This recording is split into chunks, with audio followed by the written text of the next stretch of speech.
بسم اللہ الرحمن الرحیم۔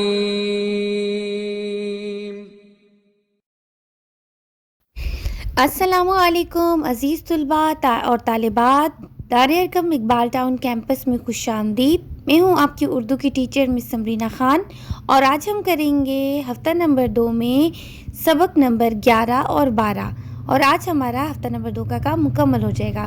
سب سے پہلے تاریخ لکھتے ہیں۔ آج کی تاریخ ہے 16 اپریل۔ آج ہم کریں گے نعت کے خاص الفاظ، اس کی تفہیم، قواعد اور کچھ اور جملے وغیرہ کریں گے۔ شروع کرتے ہیں۔ سب سے پہلے کرتے ہیں خاص الفاظ۔ معنی لکھیں۔ یہ ہے کتاب صفحہ نمبر 8 پہ ہے۔ الفاظ معنی: پیشوا، سردار، امام۔ پیشوا کہتے ہیں سردار کو، امام کو۔ شکستہ، شکستہ کا مطلب ہوتا ہے ٹوٹا ہوا۔ سلطان، سلطان کا مطلب ہوتا ہے بادشاہ، حاکم۔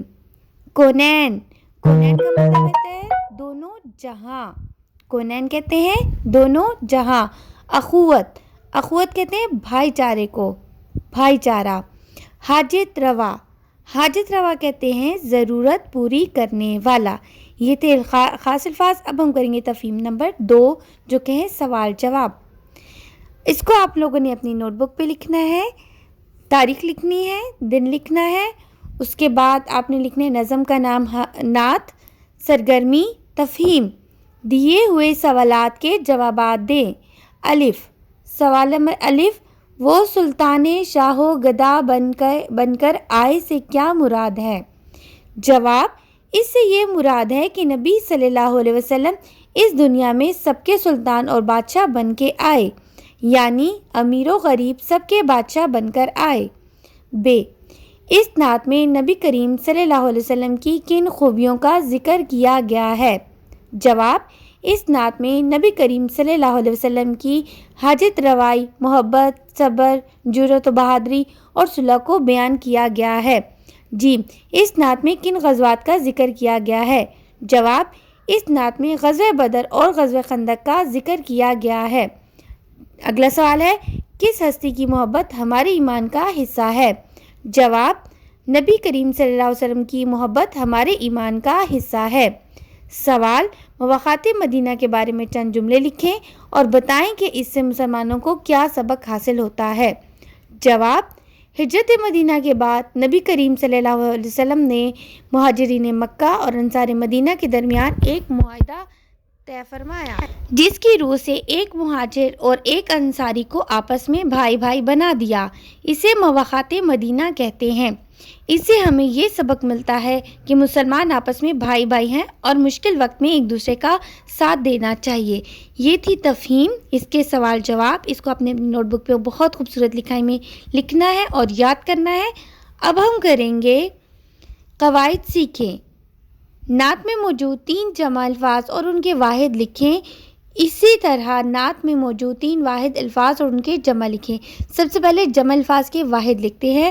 کھیتیوں، کھیتی۔ فوجیں، فوج۔ کونین، کون۔ اب ہم کرتے ہیں واحد جمع۔ خادم، خدام۔ صدا، صدائیں۔ منظر، مناظر۔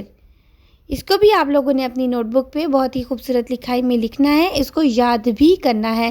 جمع کے واحد ایک الگ کالم بنا کے لکھنے ہیں اور واحد جمع کی الگ کالم بنا کے آپ لوگوں نے اس کو لکھنا ہے اور یاد بھی کرنا ہے۔